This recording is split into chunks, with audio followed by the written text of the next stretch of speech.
Good day, learners. You are welcome to MLT channels. Today's subject matter is mathematics, and the topic of discussion is trigonometry identities. You are all welcome on board. The task for today's class is to prove that sine squared theta plus cos squared theta equal to 1.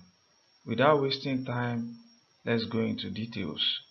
We shall be making use of this circle to prove that.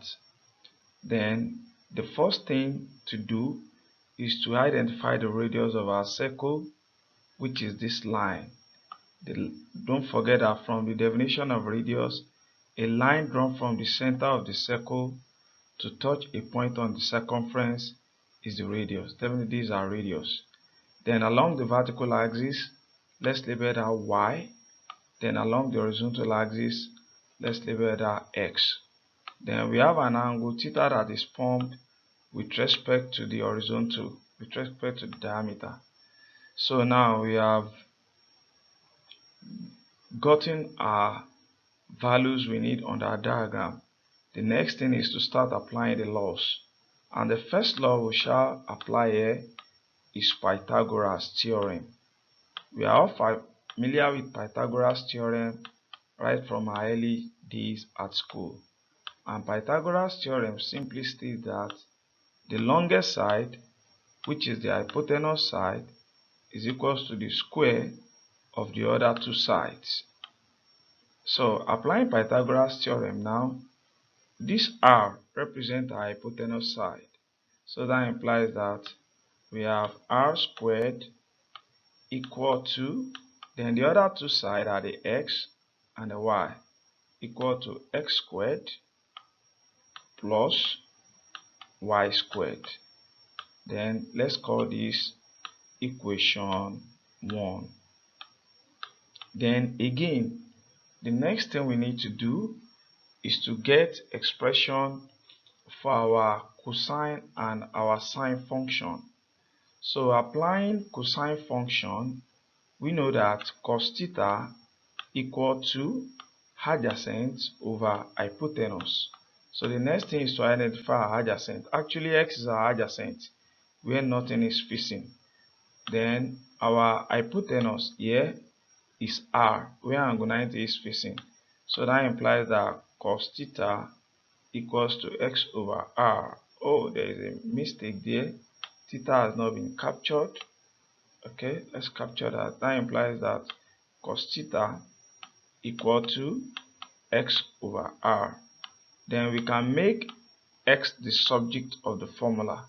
If we make x the subject of the formula, therefore x will be equals to r cos theta. And let's call this equation 2. Then as we have applied our cosine function, we shall apply our sine function too. So applying our sine function now, we know that sine theta right from our early days is equals to opposite over hypotenuse. Now identify our opposite. Where angle theta is facing is our opposite.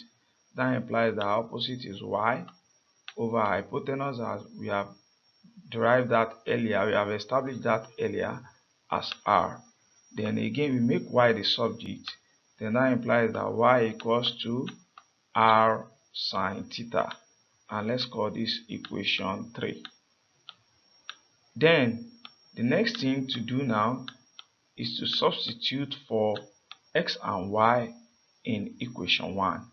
So substituting for x and y in equation 1, so our equation 1 is r squared, which is equals to, so instead of writing x now, we are going to write the value of x in equation 2. That's the value of x that we are going to write in equation 2. And in equation 2, our x is equals to r cos theta. And don't forget that in equation 1, x is actually squared. So we put this all squared plus, then we get the value of our y in equation 3. And in equation 3, our y is equals to r sine theta. and that's what we are going to substitute for y in equation 1. That means we have r. Oh, that r is not good enough. Let's rewrite that. So that implies that we have r sine theta. Then don't forget also that from equation 1, y is also squared. That implies that I put all this in bracket or squared. Then we apply our mathematics. That implies that we expand this.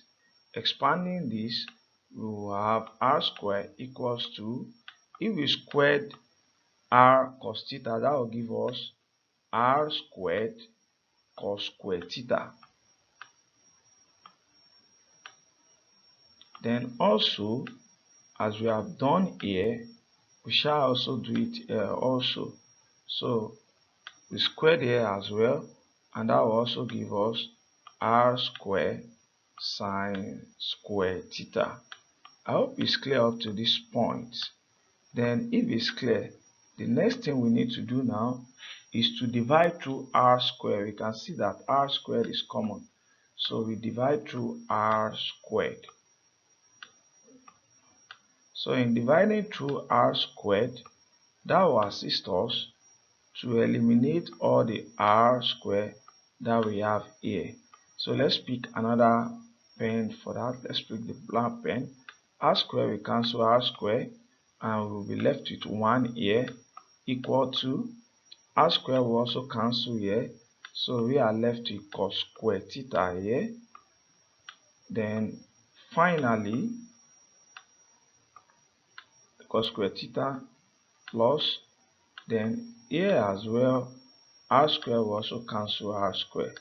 So we are left with sine square theta. And don't forget that if we have AB is equals to BA, that law is law, they call it commutative. So that implies that 1 plus cos square theta, 1 equals to cos square theta plus sine square theta is still the same thing as sine square theta plus cos square theta plus cos square theta equal to 1, which is what we are trying to establish here. Question easily done. Okay, that's all we have for today. I remain my humble self, Engineer Oladepo, your host and your amiable online tutor. For enquiry, you can contact us on 080 670 76871, or better still, you can visit our head office at Omega Building opposite Gasland Filling Station, Obafemi Awolowo Way, Malete, Ibadan, or check our website on www.mlttechspace.wordpress.com. Until I come your way again, remember this: knowledge is more profound than the sky and wider than the sea. There is always more to learn, and learners are leaders. Bye for now.